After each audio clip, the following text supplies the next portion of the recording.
ನಮಸ್ತೆ. ಮತ್ತೆ ನಮ್ಮ ಕನ್ನಡ ಸೆಕ್ಸ್ ಎಜುಕೇಷನ್ ಚಾನಲ್‌ಗೆ ಸ್ವಾಗತ. ಒಂದು ಪ್ರೆಗ್ನೆನ್ಸಿ ಆಗೋದು ಅಥವಾ ಕನ್ಸೀವ್ ಆಗೋದು, ಒಂದು ಗರ್ಭಿಣಿ ಅಂತ ಆಗೋದು ಕೆಲವೊಂದು ಕಪಲ್‌ಗೆ ತುಂಬ ಈಸಿ ಇರುತ್ತೆ. ಕೆಲವೊಂದು ಕಪಲ್‌ಗೆ ತುಂಬಾನೇ ಕಷ್ಟ ಅನ್ಸುತ್ತೆ. ತುಂಬ ಸ್ಟ್ರಗಲ್ ಮಾಡ್ತಾರೆ. ಸೊ, ಇವತ್ತಿನ ವಿಡಿಯೋದಲ್ಲಿ ಒಂದು 5 ಮಿಸ್ಟೇಕು ಪ್ರೆಗ್ನೆನ್ಸಿ ಪ್ಲಾನ್ ಮಾಡ್ಬೇಕಾದ್ರೆ ಮಾಡೋವಂಥದ್ದು ಏನೇನು? ಅದ್ರ ಬಗ್ಗೆ ಒಂದು ಬ್ರೀಫಾಗಿ ಹೇಳ್ತೇನೆ. ನಮ್ಮ ವಿಡಿಯೋದಲ್ಲಿ ಸೆಕ್ಸ್ ಪ್ರಾಬ್ಲಮ್ ಬಗ್ಗೆ, ಇನ್ಫರ್ಟಿಲಿಟಿ ಕೌನ್ಸಿಲಿಂಗ್ ಬಗ್ಗೆ, ಪೆನ್ನಿಸ್ ಮತ್ತು ವೆಜೆನದಲ್ಲಾಗೋ ಇನ್ಫೆಕ್ಷನ್ ಬಗ್ಗೆ ಮಾಹಿತಿ ಕೊಡ್ತೇವೆ. ನಮ್ಮ ವಿಡಿಯೋನ ನೋಡಿ, ಲೈಕ್ ಮಾಡಿ ಮತ್ತು ಶೇರ್ ಮಾಡಿ, ಜೊತೆಗೆ ಸಬ್ಸ್ಕ್ರೈಬ್ ಆಗಿ. ಸಣ್ಣ ಪುಟ್ಟ ಡೌಟ್ ಇತ್ತು ಅಂದರೆ ಯೂಟ್ಯೂಬ್ ಕಮೆಂಟ್ ಸೆಕ್ಷನಲ್ಲಿ ಹಾಕ್ಕೊಳ್ಳಿ. ಪರ್ಸನಲ್ ಆಗಿ ಕನ್ಸಲ್ಟೇಷನ್ ಬೇಕು ಅಂತ ಅಂದರೆ ಮೇಲ್ಗಡೆ ಮೆನ್ಷನ್ ಮಾಡಿರೋ ನಂಬರ್ಗೆ ವಾಟ್ಸಪ್ ಮಾಡಿ.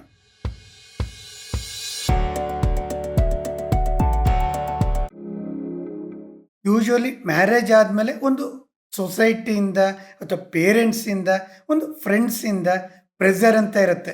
ಮಗು ಮಾಡ್ಕೊಳ್ಳಿಲ್ವಾ, ಗುಡ್ ನ್ಯೂಸ್ ಕೊಡಲಿಲ್ವಾ, ಈ ಥರ ಒಂದು ಪ್ರೆಷರ್ ಇರುತ್ತೆ. ಅದೇ ಪ್ರೆಷರು ಬೆಡ್ರೂಮ್ಗೂ ಸಹ ಎಂಟ್ರಿ ಆಗುತ್ತೆ.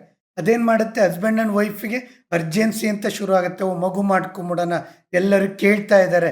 ಅದ್ರ ಜೊತೆಗೆ ಕಂಪ್ಯಾರಿಸನ್. ನನ್ನ ಫ್ರೆಂಡ್ ನನಗಿಂತ ಲೇಟ ಮ್ಯಾರೇಜ್ ಆದ, ಸೊ ಅವನಿಗೆ ಕನ್ಸೀವ್ ಆಯಿತು. ಸೊ ನನ್ನ ಬ್ರದರಿಗೆ ಬೇಗ ಕನ್ಸೀವ್ ಆಯಿತು, ಸಿಸ್ಟರಿಗಾಯಿತು, ಸೊ ನಮಗೆ ಯಾಕೋ ಲೇಟ್ ಆಗ್ತಿದೆ, ಈ ಪ್ರೆಷರು ಶುರು ಆಗುತ್ತೆ.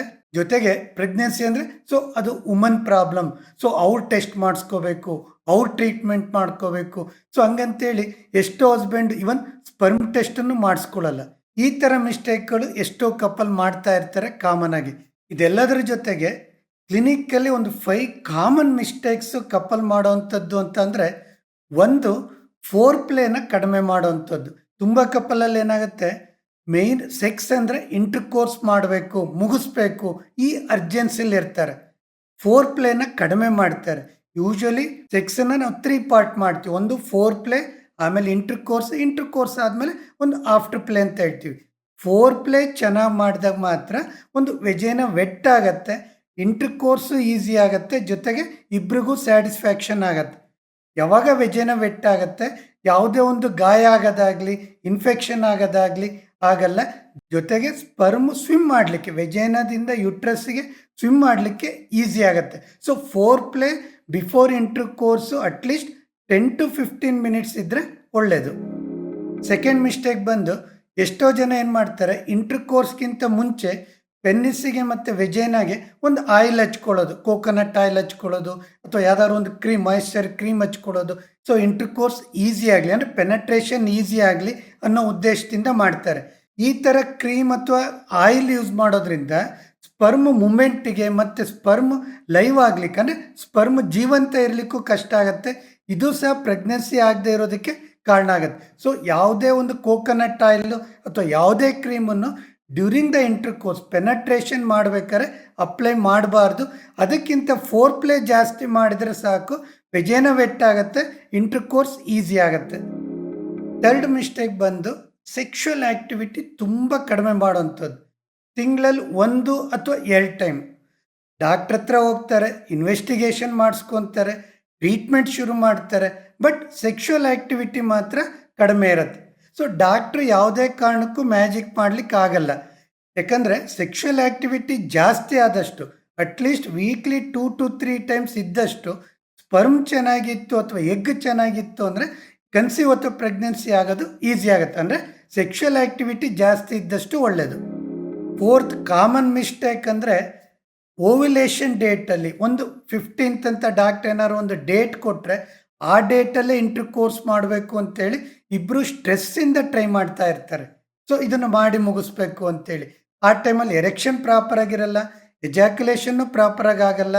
ಸೊ ಈವನ್ ವೆಜೇನ ವೆಟ್ಟು ಇರೋಲ್ಲ. ಯಾವಾಗ ಓವ್ಯುಲೇಷನ್ ಡೇಟ್ ಅಂತ ಫೋಕಸ್ ಮಾಡ್ತೀವಿ, ಅದೊಂದು ಕೆಲಸ ಅಥವಾ ಪ್ರಾಜೆಕ್ಟ್ ಥರ ಆಗುತ್ತೆ. ಸೊ ದಿವಸ ಬಿಟ್ಟು ದಿವಸ ಅಥವಾ 2 days ಒನ್ಸು ಇಂಟರ್ಕೋರ್ಸ್ ಮಾಡೋದು ಒಳ್ಳೆಯದು. ಬರೀ ಓವ್ಯುಲೇಷನ್ ಡೇಟು ಅಂತ ಫೋಕಸ್ ಮಾಡೋದ್ರಿಂದ ಎಷ್ಟೋ ಟೈಮ್ ಇಂಟರ್ಕೋರ್ಸ್ ಮಾಡೋಕ್ಕಾಗಲ್ಲ, ಮತ್ತೆ ನೆಕ್ಸ್ಟ್ ಮಂತು ಅಥವಾ ಇನ್ನೊಂದು ನೆಕ್ಸ್ಟ್ ಮಂತು ಅಂತೇಳಿ ಸುಮ್ಮನೆ ಅದನ್ನು ಸ್ಟ್ರೆಸ್ ತೊಗೊತಾರೆ. ನೆಕ್ಸ್ಟ್ ಬಂದು ಒಂದು ಸ್ಟ್ರೆಸ್ಫುಲ್ ಲೈಫು, ವರ್ಕ್ ಇರ್ಬೋದು, ಫ್ಯಾಮಿಲಿ ಇರ್ಬೋದು, ಫೈನಾನ್ಷಿಯಲ್ ಇರ್ಬೋದು, ಈ ಥರ ಸ್ಟ್ರೆಸ್ಸು ಕಾಮನ್ ಆಗಿರುತ್ತೆ. ಯಾವಾಗ ಸ್ಟ್ರೆಸ್ ಜಾಸ್ತಿ ಆಗುತ್ತೆ, ಕಾರ್ಟಿಸೋಲ್ ಹಾರ್ಮೋನ್ ಜಾಸ್ತಿ ಆಗುತ್ತೆ, ಆವಾಗ ಸೆಕ್ಸ್ ಹಾರ್ಮೋನ್ ಅಥವಾ ರೀಪ್ರೊಡಕ್ಟಿವ್ ಹಾರ್ಮೋನ್ ಟೆಸ್ಟೋಸ್ಟಿರೋನು, ಈಸ್ಟ್ರೋಜನ್ನು, ಪ್ರೊಜೆಸ್ಟರಾನ್ ಅದು ಲೆವೆಲ್ ಕಡಿಮೆ ಆಗ್ತಾ ಹೋಗುತ್ತೆ. ಯಾವಾಗ ಒಂದು ಹಾರ್ಮೋನ್ ಲೆವೆಲ್ ಕಡಿಮೆ ಆಗುತ್ತೆ, ಕನ್ಸೀವ್ ಆಗೋ ಚಾನ್ಸಸ್ಸು ಕಡಿಮೆ ಆಗುತ್ತೆ. ಸ್ಟ್ರೆಸ್ಸನ್ನು ಮ್ಯಾನೇಜ್ ಮಾಡಲಿಕ್ಕೆ ಒಂದು ಮೆಡಿಟೇಷನ್ ಅಥವಾ ಯೋಗ ಅದ್ರ ಹೆಲ್ಪ್ ತೊಗೊಳ್ಳೋದು. ಬೆಡ್ರೂಮಿಗೆ ಬಂದಾಗ ಒಂದು ಸೆಕ್ಸ್ ಅನ್ನೋದು ಎಂಜಾಯ್ಮೆಂಟು ಅಂತ ಇಟ್ಕೊಂಡು ರೆಗ್ಯುಲರ್ ಆಗಿತ್ತು ಅಂದರೆ ಸ್ಟ್ರೆಸ್ಸು ಕಡಿಮೆ ಆಗುತ್ತೆ, ಜೊತೆಗೆ ಇಬ್ಬರಿಗೂ ಸೆಕ್ಷುವಲ್ ಸ್ಯಾಟಿಸ್ಫ್ಯಾಕ್ಷನ್ನು ಆಗುತ್ತೆ. ಸೊ ಫ್ರೆಂಡ್ಸ್, ಪ್ರೆಗ್ನೆನ್ಸಿ ಅಥವಾ ಕನ್ಸೀವ್ ಪ್ಲ್ಯಾನ್ ಇತ್ತು ಅಂದರೆ ಇಬ್ಬರಲ್ಲೂ ಫಸ್ಟು ಲೈಫ್ ಸ್ಟೈಲ್ ಚೇಂಜ್ ಆಗಬೇಕು. Exercise, food habit, sleep hours, ಜೊತೆಗೆ ಸ್ಟ್ರೆಸ್ ಕಡಿಮೆ ಇರಬೇಕು. ಮತ್ತು ಸೆಕ್ಸ್ ಅನ್ನೋದನ್ನು ಮಾಡಿ ಮುಗಿಸುವಂಥ ಒಂದು ಕೆಲಸ ಅಂತ ಆಗಬಾರ್ದು. ಆ ಸೆಕ್ಸನ್ನ ಎಂಜಾಯ್ ಮಾಡ್ತಾ ಇರಬೇಕು ಮತ್ತು ರೆಗ್ಯುಲರ್ ಆಗಿರಬೇಕು. 1 ಇಯರ್ ರೆಗ್ಯುಲರ್ ಸೆಕ್ಷುವಲ್ ಆ್ಯಕ್ಟಿವಿಟಿ ಇತ್ತು, ಆದರೂ ಕನ್ಸೀವ್ ಆಗಲಿಲ್ಲ. ಸೊ ಡಾಕ್ಟ್ರನ್ನ ಕನ್ಸಲ್ಟ್ ಮಾಡ್ಕೋಬೇಕು. ಯಾರಲ್ಲಿ ಪ್ರಾಬ್ಲಮ್ ಇದೆ ಅದನ್ನು ಫೈಂಡ್ ಔಟ್ ಮಾಡಬೇಕು. ಅದ್ರ ಪ್ರಕಾರ ಟ್ರೀಟ್ಮೆಂಟ್ ತೊಗೋಬೇಕು. ಇದು ಇವತ್ತಿನ ನಮ್ಮ ವಿಡಿಯೋ. ಇಲ್ಲಿ ತನಕ ನಮ್ಮ ವಿಡಿಯೋ ನೋಡಿದ್ದಕ್ಕೆ ತುಂಬ ವಂದನೆಗಳು.